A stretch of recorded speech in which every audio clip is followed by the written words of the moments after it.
This edition of MacVoices is sponsored by Molecule, the reinvented air purifier. For $75 off your first order, visit molecule.com and use the promo code MacVoices at checkout. Welcome to MacVoices. This is the talk of the Apple community, and I'm Chuck Joyner. Folks, it's that time of year when we're seeing a lot of things roll out from Apple. That means there are a lot of new titles rolling out from Take Control. This time, we get to talk to Mr. Josh Centers. He is the author of the brand new Take Control of iOS 12. Josh, it's been too long since we've talked. I know you've been busy, but really, come on. Yeah. It's been a minute, huh? Yeah, but that's the way it is. And I know you have been busy on this book because you've been trying to document things based on the betas. As we record this, iOS 12 is not out. We're not sure when it'll come out, but it's not out. And it's always a little unusual for you all to release a Take Control book before the version of the software officially comes out. But this year, there have been so many public betas, I'd imagine that the job has become a lot easier for you. Yeah, well, there's that. A lot of it's just change in ownership, as you know, and I don't know if your viewers know this or not. Joe Kissel took over Take Control from the Inks a couple of years ago, and his philosophy is more, hey, let's just go ahead and get the thing out so it's there on day one, and even before then for people interested. So that's been a lot of the change there. In terms of this beta cycle, though, it's been probably the smoothest beta cycle. I've been doing this. I started on iOS 8 when I did the iOS 8 crash course. And so this is my fifth revision to this book at this point. And it's changed a lot since then. I mean, it's a totally different format and everything else. But so I have some experience here. And this has been just remarkable how smooth of a beta this was. iOS 11, the first beta, I couldn't even get to boot on any of my devices. And then I installed the iOS 12 first beta on my iPhone 6, and it went from totally unusable with iOS 11 to like a brand new phone. So, I mean, the difference in quality has been remarkable there. So it did make things a lot easier this summer than in a lot of summers past when I'm dealing with a lot of software that doesn't work, for lack of a better phrase there. But a lot of times this stuff just doesn't work at all. And iOS 12 has been a pretty smooth experience. That's good to hear. That's encouraging because there are a lot of us that on day and date when it comes out, you're going to be fighting to get on Apple servers to download it. Mm-hmm. And there's always that hesitancy. And that's something that we talk to Joe about this and we ask every time, if it were you, if you were not writing a book, if you were just a user, do you think that iOS 12 will be okay to download day one? Yeah, I would recommend it. And usually, I will say something like the opposite. I'll say, you can wait a little bit, but iOS 12 is enough of a performance improvement that, I'd say just go for it. Like the stuff Apple has been touting, let's see, they said faster animations, apps launch up to 40% faster, launching the camera from the lock screen 70% faster, things like that. I haven't timed those, but you'll be able to tell a difference in performance right away. So, I recommend just going ahead and getting it as soon as you can. Now, what phones or devices have you been testing this on, Josh? iPhone 6, iPhone 10, iPad Air, and an iPad Pro. That's a 10.5-inch from last year. So, a pretty wide array. Yeah, and you see a performance improvement across the board? Yeah, across all devices. Of course, you'll see a greater improvement in older devices. And iOS 12 does support all the same devices that that iOS 11 supported. So the iPhone 6, all that stuff. So, if it ran iOS 11, it's not being left out of iOS 12. Okay. All right, so day and date, first day, I download iOS 12. My phone does its thing and upgrades and reboots and all that. What are my biggest changes that I'm going to see? What are the things I really need to pay attention to? Well, you're going to notice the speed right away, and you're probably going to be a little surprised by that. There's not a lot that's going to just hit you over the head instantly about what's new. which is one of the reasons iOS 12 is so stable and the performance is so good out of the gate. They held off on a lot of major changes, but now there are some very important things that to know about. And I say in the introduction of the book, if there's one central theme of iOS 12, it's giving you an opportunity to spend less time with your phone, whether that's making the device faster, whether that's helping to tame your notifications, whether that's improving the do not disturb features, controlling your own screen time. So those are things you'll want to look into. Like one thing, one of my favorite little features of iOS 12 is you can set notifications to deliver quietly. So if you have some apps that you get tired of them lighting up your phone, you get tired of them, buzzing in your pocket, but you don't want to turn the notifications off. You want to know when something's new, but you don't necessarily have to respond to it instantly. You can tell that app, send me notifications, but don't put it on my lock screen. Don't vibrate. Don't make a noise. Don't light up the display. And then when you check the notification center at your leisure, you can see those notifications and you won't miss them. So that's something I would recommend looking at right away if that's a problem for you. And I think it's a problem for a lot of people. You'll want to check out the screen time features right away. We can talk about those a little bit more in depth. And if you're on the geekier side, if you're on the, if you're watching this show, you probably are. Assuming the app, now see, this is going to be a separate app available from the App Store, but the Shortcuts app, assuming it's day and date, people keep asking me, like Joe Kissel and Adam Miggs keep asking me, okay, is it going to come out the same day as iOS 12? And the answer is, I don't know.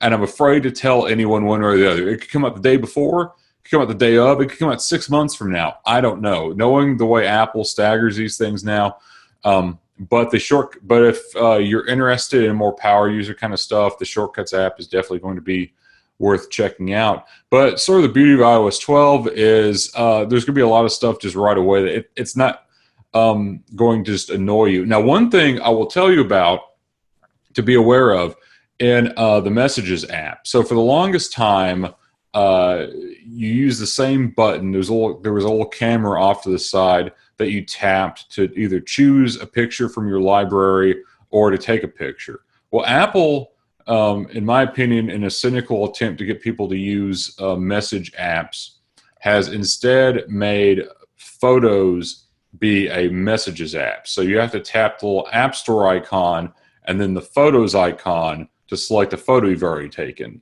And this is one of the biggest complaints in the beta, and Apple's apparently not intent on changing it.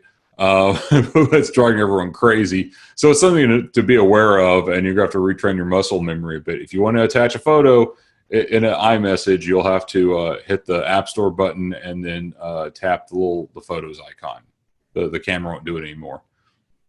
I'm trying to find a logic for that, and I can't find one. Oh, I'll tell you, I know the logic for it because Apple wants you to use these Messages apps, and so they figure, oh, well, you have to use the Photos app because you want to insert photos. Everyone does that, and so if you have to tap this button, you're going to see what all the other apps are there, and it's going to pique your curiosity, and you're going to play with them and hopefully buy some more, and that's going to boost our revenue.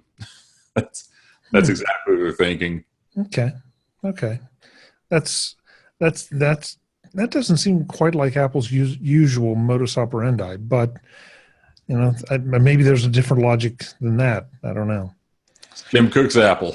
Yeah, Tim Cook's Apple. Yeah, well, there is that. On the other hand, it's $1 trillion company. They've been doing something right. So yeah. So let's talk about screen time. And I don't mind throwing out my 2 cents before you get into it, but this is something that has kind of ticked me off a bit with the tech web. I'll put it that way. And it strikes me that this is not Apple's problem. This should be your problem and my problem. Mm-hmm. If we don't have the discipline to put our phones down and go do whatever or get off of our phones, it really bothers me that people are trying to hold Apple accountable for making this great device. Am I out of bounds on that? I mean, you're not wrong. I think the problem is a lot of people have no idea how much time they spend on these devices and how much time. And really, let's get to the nub of the problem. The nub of the problem is social media. That's, I think, where people really get sucked into. And the way I see screen time, it's a tool to help you manage your time.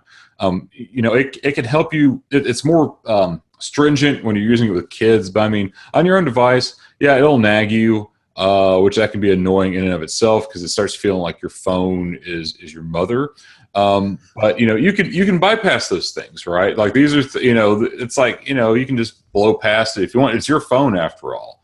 But you might not realize, oh, hey, I'm spending 4 hours a day on Twitter. That might be a bit excessive. Like one thing I've been doing over the summer is, I've been logging the time I'm spending on my phone, and I'm trying to put that into things more constructive than goofing around on Twitter or whatever. And so I've been using Duolingo to practice my Spanish. I've been exercising more, things like that. So I think if you have an eye toward accomplishing more things in your day, like especially if you're the kind of person like I just don't have enough time in my day. Well, maybe a lot of your time is getting burnt up just goofing around on on Google or YouTube or Twitter or whatever your poison is. So screen time can be a helpful tool in that regard. But I mean, in terms of nothing's going to replace your mother. Okay, just for the sake of discussion, though, do you think that the people that have that, and there's no question, there are people that definitely have that addictive type personality, and this satisfies that craving or whatever.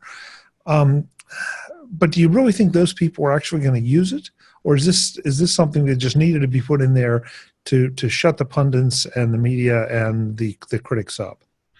I mean, maybe a little bit of both. It kind of goes back to do not disturb while driving, which they introduced in iOS 11.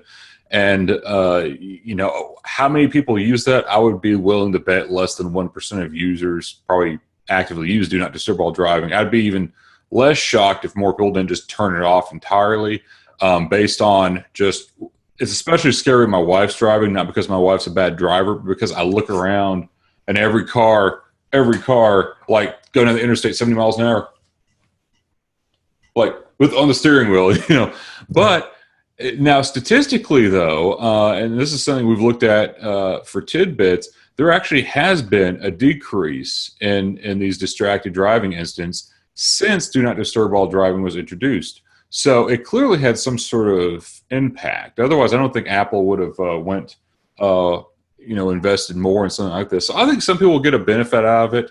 And it's also a way for Apple to sort of punt on the issue. If people start asking about smartphone addiction, which Tim Cook won't address, but if they start asking questions like this, they say, look, we've given you the tools. If you don't use them, that's your own fault.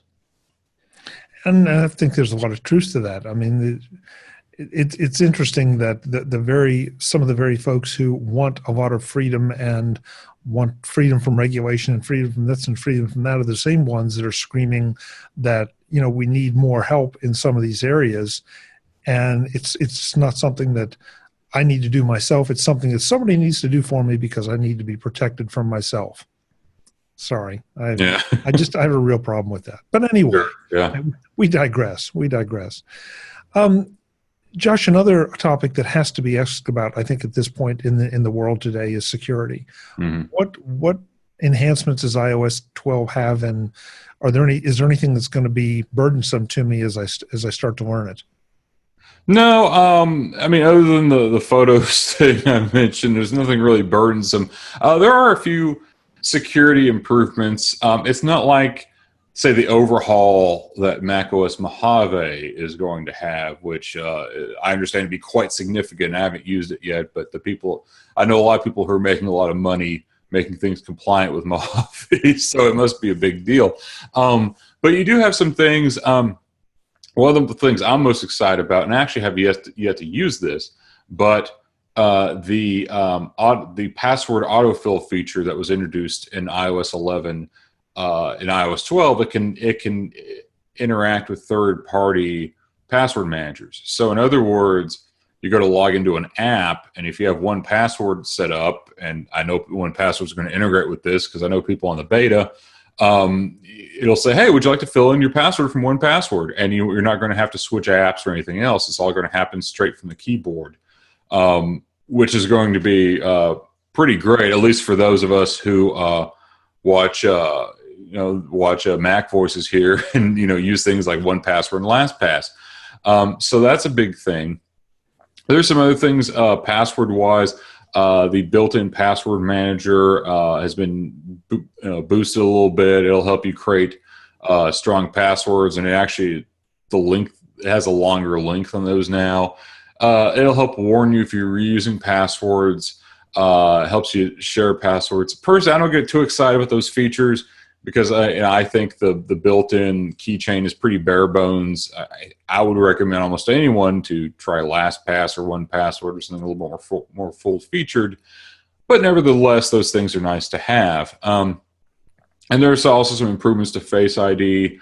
You can initiate a rescan now without having to tilt the phone back and forth.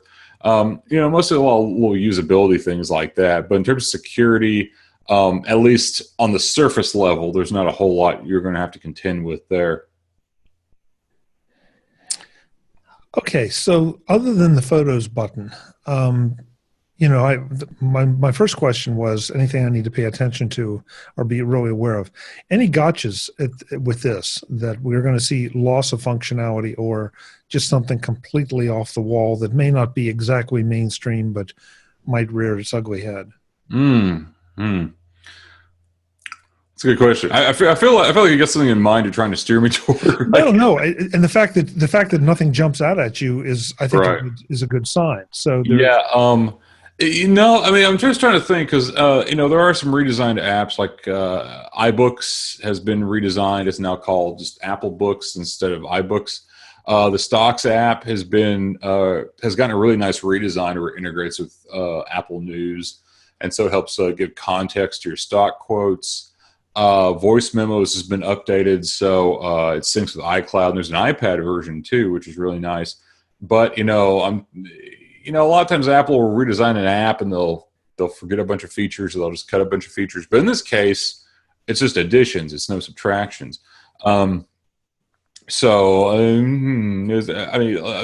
me think here. Has Apple screwed up anything? I mean, that's where we're getting to. I wasn't going to quite exactly put it that way, Josh, but okay. What's Apple screwed up this year, Josh? Hey, people will probably buy that book. No, I can't think of anything just off the top of my head. I mean, there's been some things that have been redesigned, like Photos is laid out a little differently, but again, you're not subtracting anything. Of course, there's always stuff that can sometimes you're not aware of until everyone's downloaded it. So maybe I should tone down my recommendation, install this on day one. There'll be some game-breaking bug that only affects 1 in 10 million people. But no, I mean, iOS 12 really, it's a refinement release. It's like Snow Leopard. They focused a lot on performance. They focused a lot on refinement. And they have added a few things, but the things they are adding aren't too obtrusive. So it's a fairly low drama release. Oh, that's nice to hear. Molecule is sponsoring this week's Mac Voices, and I'm excited about that because I always get excited about a new product that comes my way that's really worth telling you about. Molecule is the culmination of EPA-funded research into making a better air purifier. Not just a better air filter, but a purifier that can actually destroy indoor air pollutants, not just filter them out. You may think you're using state-of-the-art technology if you're using a HEPA filter solution, but did you know that the HEPA filter was invented in the 1940s during the Second World War? Not exactly cutting edge anymore. Molecule is effective against a full range of indoor air pollutants, including those up to 1,000 times smaller than a HEPA filter can address. Whether it's pet dander, pollen, or whatever, Molecule is your best bet for having cleaner air. When your Molecule arrives, you unpack it from its box and protective bag, plug it in, and you're up and running. Well, almost. You do need to pair it with the Molecule app on your phone so you can control it remotely, monitor the status of your filters, and set the fan speed to normal, silent, or boost. Using the app also lets you sign up and have the filters delivered automatically when you need them, rather than having to do it yourself. As far as control, you can also use the touchscreen on the top of the device to set the fan speeds manually. Do you want to breathe better air? Molecule is your answer. Molecule users report some amazing results, including one customer who said she was able to breathe through her nose for the first time in 15 years. I'm loving my Molecule because I think it's making a difference for me, and I think you'll love it too. And by being a MacVoices listener, you can have cleaner air and save some money. Visit molecule.com, that's MOLEKULE.com, and use the discount code MacVoices at checkout, and you take $75 off your first order. Again, that's $75 off your first order at molecule.com with the code MacVoices at checkout. Thanks to Molecule for their support of MacVoices. Anyone that's dug into to iOS 11, and I'm not going to characterize that for 12, but there are so many settings, there are so many options for customization and to address those annoying little things that maybe only annoy you or a 1% of the population, but the controls are in there. And that's why I love books like this, because if you have to go and start searching for some of these things, you can go 3 and 4 and 5 levels deep in the menus and preferences and all to find them. And they're there. It's just you almost need a guide to take you down that far into the system. Yeah, I mean, sadly but true. People do need these books. I make something of a living from writing these, so I guess I can't complain too much. But I mean, in an ideal world, we wouldn't need this stuff. But even with the mission, the goal of iPhone OS, now iOS, was have something very simple, very streamlined. But like any piece of software, over time, it's just developed a lot of cruft. Settings is a great example. It's a maze. Adam Hicks wrote a great editorial for Tidbits a while back about how the whole thing should just be alphabetical order, like just A, B, C, D, and it would make a lot more sense. Although that's improved over time too. Like, one of the biggest challenges when I was starting out, do you remember there was a setting, it was like, you go to settings and it was email, contacts, and calendars, and you had one setting for all three things. And so if I had to tell people if you want to change this setting, go here and then scroll way down, it just didn't make any sense. And then a version or two ago, not all that long ago, they finally split those out into separate settings. So yeah, and there's a lot of stuff that I don't think, it was a lot of stuff that couldn't be obvious to a new user. Like, for instance, iPad gestures. That's one thing I should mention. Gestures on the iPad are different now. They now more closely match what you do on the iPhone 10. I'll give you some guesses as to why that is. But so if you're used to swiping 4 fingers up to go to the home screen, it's all a little different now. I don't think it's terribly confusing, but that is a potential gotcha. Is that the iPad gestures are a little different than they were. There's some little things like that, but for the most part, it's like a better version of iOS 11. And I confess to my focus has been during this interview on the phone, because we're anticipating new phones, and that means new version of the OS and new phones. But the iPad is also in their pitching, and iOS 12 will be available for that. So I'll ask kind of the same questions, other than the swiping. Any surprises or any great enhancements there that we haven't seen before? No, I mean, honestly, I think iOS 12 works great on the iPad, but it's not like iOS 11 where they introduce all this sort of game-changing functionality. It's a lot of, it's a lot more of the same. Other than the gestures, one thing I do like is that one little change. So they've had this trackpad mode for a while now, and there were 2 ways to implement it. And it was either, if you had an iPhone with 3D touch, you had to press in on the keyboard to move the cursor, and the iPad you had to tap 2 fingers on the keyboard, which If you had a device that wasn't 3D touch, which a lot of people do, you're kind of unfairly punished for that. We're just talking about text selection here. This isn't a high-tech feature. And then on the iPad, it's not always practical to, put 2 fingers on the screen, depending on you're holding it. So something they've added to the keyboard is you can place your finger on the space bar and hold it there for a second, and that enters the trackpad mode. So if you're using, an iPad, if you're typing one-handed, it makes that easier. If you're using an iPhone 6, something that doesn't have 3D touch, like an iPhone SE, then, again, you have that option now. So that's a nice little refinement. But you're not going to see anything terribly shocking on the iPad either. It's one of the problems, to go back to the settings, but also with this, there's so many nice little features that, again, only some certain people need or want. Mm-hmm. And so trying to give you that level of granular control and not make it difficult to find that control is tough. I mean, just what you said about calendar and messages, and what was the other one? Phone, I think. Mail, contacts, and calendars. Mail, contacts, and calendars. All in one setting. Okay, so that needed to be broken out, but that means now under each one of those you might have 5, 6, 7, 8, 9, 10 settings.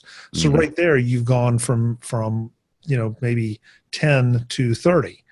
And that's one of the challenges that Apple faces. And I don't think that they often get enough credit for just what they're trying to deal with and trying to address everything. Because I pick up my phone and I say, gee, it would be really great if it had this feature, but I'm probably one of 3 people in the country that want that particular feature. But if an Apple engineer wants it, well, that makes it 4, and I get it. So that's the deciding vote, right? Yeah. It's funny though. Apple is really good about introducing features like that, like especially accessibility features that aren't useful for just everybody. Like one neat feature in iOS 12 is this feature. It's called Live Listen, and oddly enough, you activate it from Control Center. But in essence, what you do if you have AirPods, you can make it so you can turn your iPhone into a listening device, and it will use the microphone as the input and then send the audio to your AirPods. So I guess the idea being, if you're hard of hearing, you can put the iPhone near wherever the source of what you're trying to listen to is. Whether that's people, or maybe it's somewhere in another room, or maybe you want to put up next to the TV so you can hear it a little better. So that's a neat feature. I think people will grab a lot of fun with that and get a lot of use out of that too. But so that's an example of how many people really need that, and probably not that many, because if your hearing is that bad, hopefully you have a hearing aid or something. But people will find uses for it though. Yeah, and you bring up Control Center too. That's another one that has become, I hesitate to say crowded, because I look at the Control Center and I can't think of anything that I don't want in there. Mm-hmm. But yet it just goes to the usability of the device and all the features that I want to be able to turn my flashlight on and off, and I want to have quick access to the camera and the calculator and all those and different things. Mm-hmm. And so it's super useful. But it ends up being crowded just because of that usefulness. So it's a tough balance to strike. Yeah, it really is. And one of my biggest frustrations with that new Control Center is with home automations, because the little panel now will only hold 9 at a time. And so the old one in iOS 10, you had a separate home automation panel for the Control Center in iOS 10, and you could scroll through it and it could hold as many as you want. And this one's limited to 9. So, and I've complained to Apple; they don't care; they're not changing it. So, so as long as you don't have more than 9 HomeKit devices, you're okay. Which I'm sure Apple's HomeKit partners are excited to hear. Yeah, but so. You used it. I haven't. Can I select which 9 go in there? Yeah, it's your 9 favorites.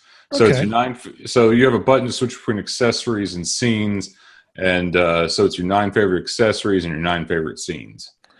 Okay, so is it realistic at this particular point, unless you're one of us, that has an embarrassing amount of gear, is it realistic to say that more than 9 is a real hindrance?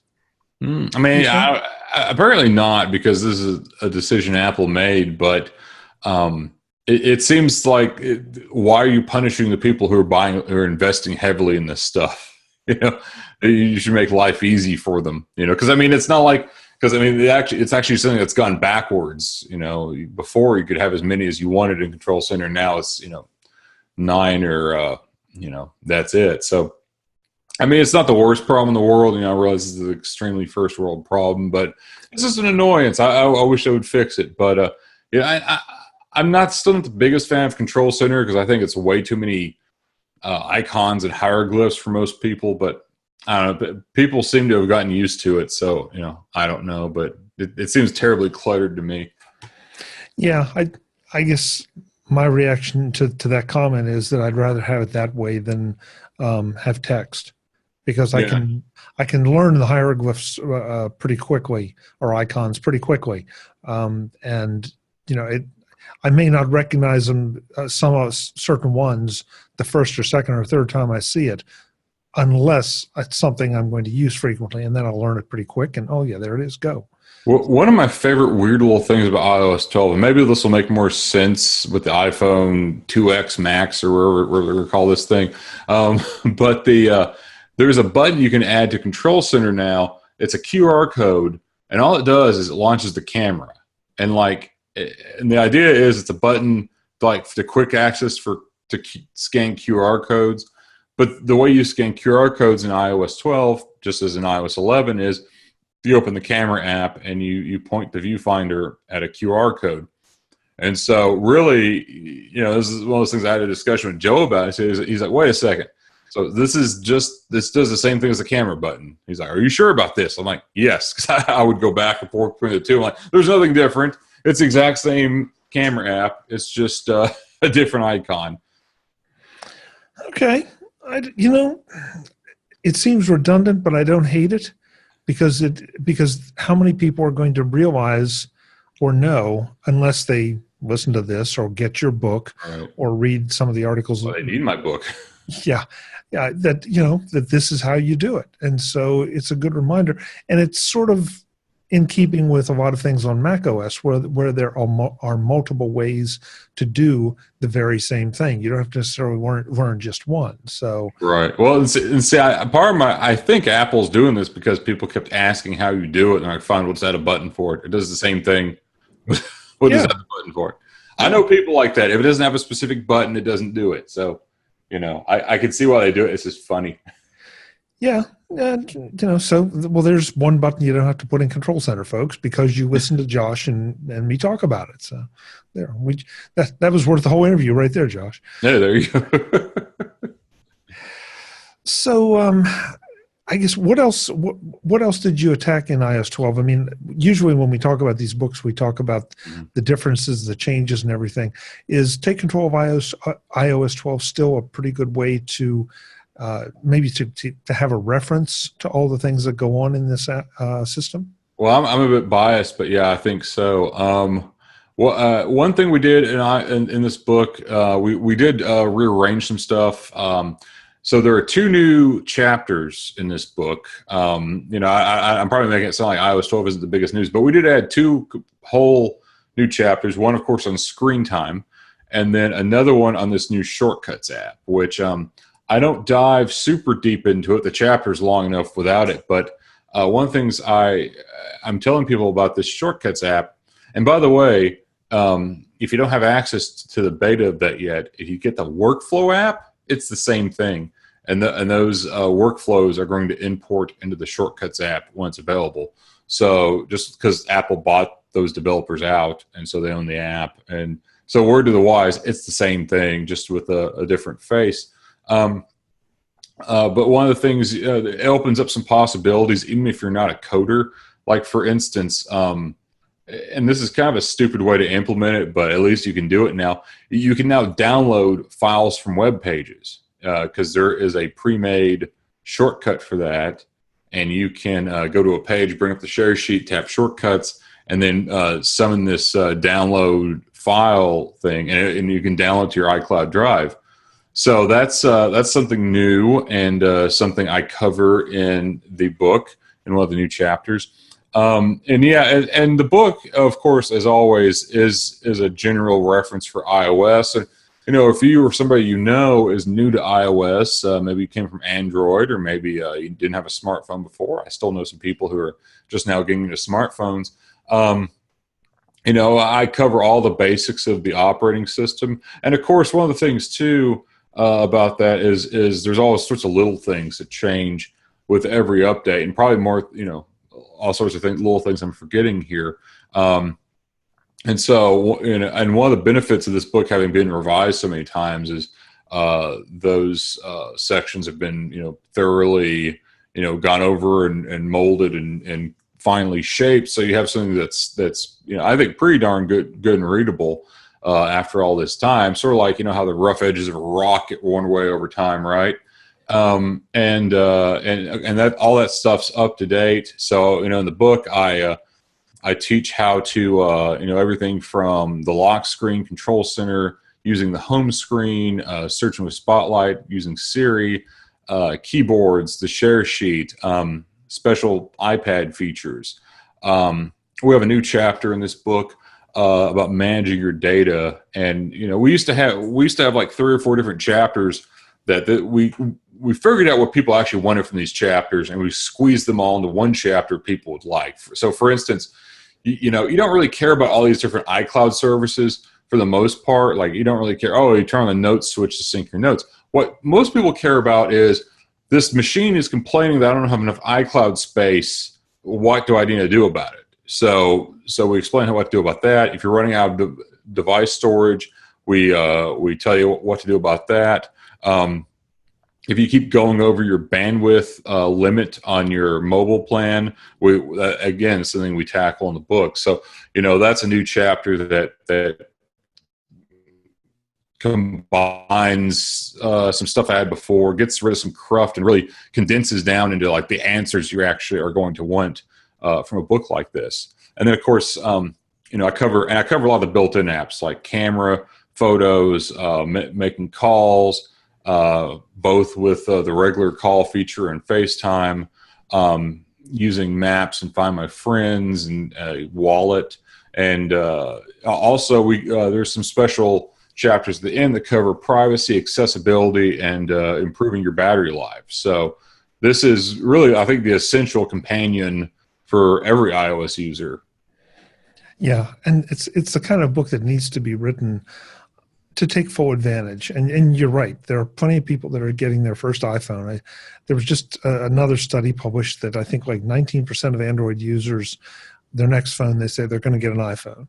So, there are constantly new people coming in, and this is what you need to find out what all's there, or maybe to find out where it is. If some of these features were available in Android, and now you need to figure out where they are in iPhone. So Josh can help you with that too. As soon as I figure out how to use Android. Yeah. Well, yeah. Okay. Good point. So right now the book is out, even though iOS 12, again, as we record this, is not. Take Control of iOS 12 is out. How many pages, Josh? Oh, let me see. Let me count real quick. I want to give you, it's 185 pages. Okay. Exactly.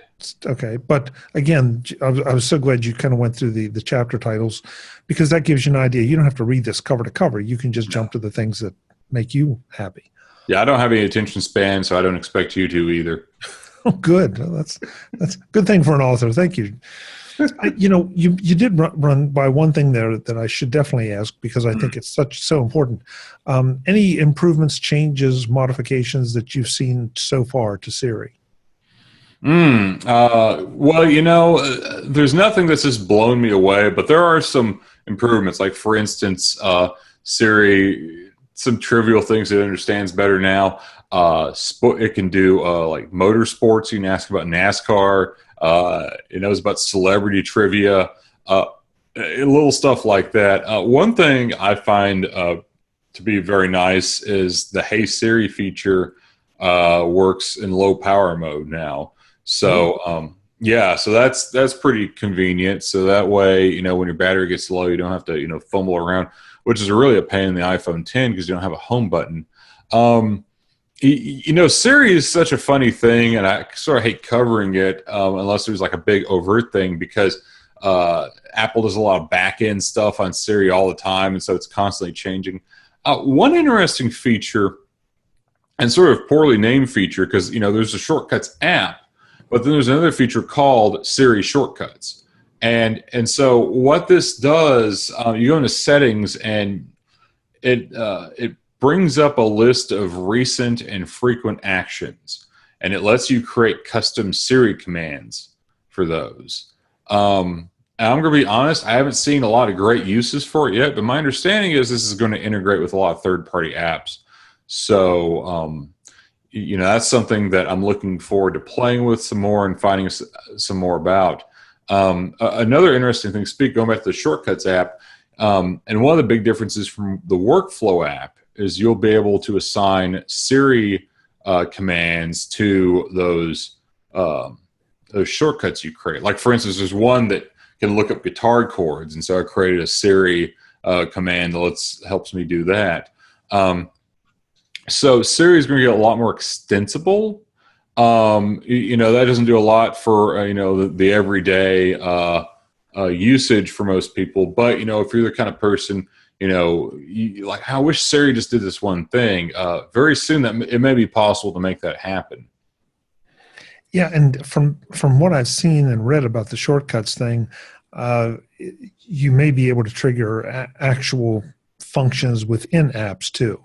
So it won't just be, hey, S-Lady, launch application X.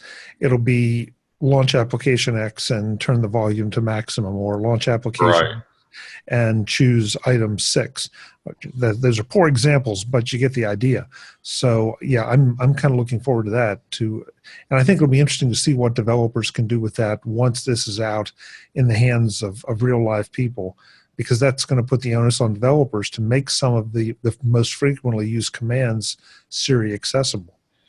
Well, that's always one of the missing sides of the equation whenever I do one of these books is there's, Apple always includes a lot of stuff just for developers.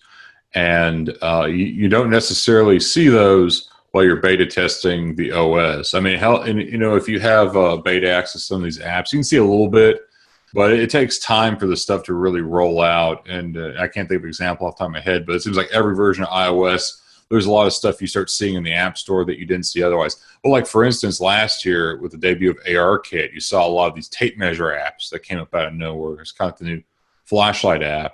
And so Apple's done their own version in iOS 12. It's called Measure. And so it can act as a tape measure using ARKit 2. And it can also, you can point it at things like boxes. You can point it at like photos and stuff, and it can measure those out automatically. I'm going to be honest, I wouldn't trust it because I've gotten some wildly different readings from it. But, it's a neat showcase kind of thing. So, and it'll be fun to see what developers end up doing with all that. And some of these things, especially with AR, it's still early days. So a lot of this is almost proof of concept. You're right. I wouldn't want to perform surgery with it, but for a lot of things, it's probably good enough to actually be usable. I mean, maybe you're trying to figure out whether you can get, this box at the big box store into your trunk. Well, maybe it's good enough to do that, but you don't want to start, slicing down human flesh with it. So, What have you been watching, Chuck? I don't know. It's a weird night, Josh.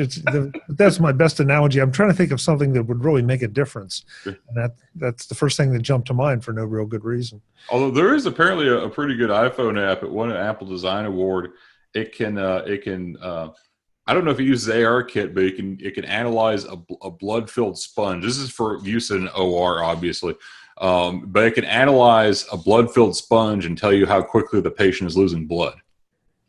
I can't think of the name of the app, but yeah, it should be on your right. It won an Apple Design Award, so it's not hard to find the name of it. But yeah, I thought, like, I have all the lists. I'm like, yeah, okay, yeah. Oh, okay, that's cool. Yeah. You know. See, I wasn't as far off as you think. Yeah. No, I'm pulling you out of the fire there. Yeah, thank you. Thank you. Well, how much is this book? And of course, Take Control always does bundles around this time of year when multiple versions of the iOSs are coming, or excuse me, of the OSs are coming out. How much is this book, and what bundles is it in?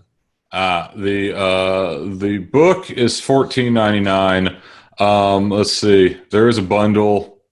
Yes, there is a. It's $25.98. You save 35% if you buy it with Take Control of upgrading to Mojave and Take Control of Mojave. And if you're upgrading from one of the previous books, I don't know if I don't think it's just Take Control of iOS 11. I think you've updated from any of the previous books, but it's half of the cover price. So $14.99 would be like $7 and change, something like that. So yeah. So for that kind of price, you hire Josh Centers and all of his expertise and all of his hours and hours of research into this stuff. And he will tell you everything you need to know and more about iOS 12. You will become an iOS 12 ninja if you buy this book. And most importantly, you get all my knowledge without me ever being in your house. Yes. Why, is that not something that we should aspire to? I mean, they've invited you into their house with this show. Well, I guess. Well, I don't know. You can't smell me through the YouTube wherever we're on here. I'm not going to go any farther with that. Josh, we got to get you back here more often. There's so much going on and so many things I know that you're involved in that we need to talk about. So we will do it again soon. All right. Thanks for having me again, Chuck. Hey, thank you for the time. Folks, I'm Chuck Joyner. This is Mac Voices. Again, with iOS 12, with Mojave, you really need these Take Control books to get the most out of them.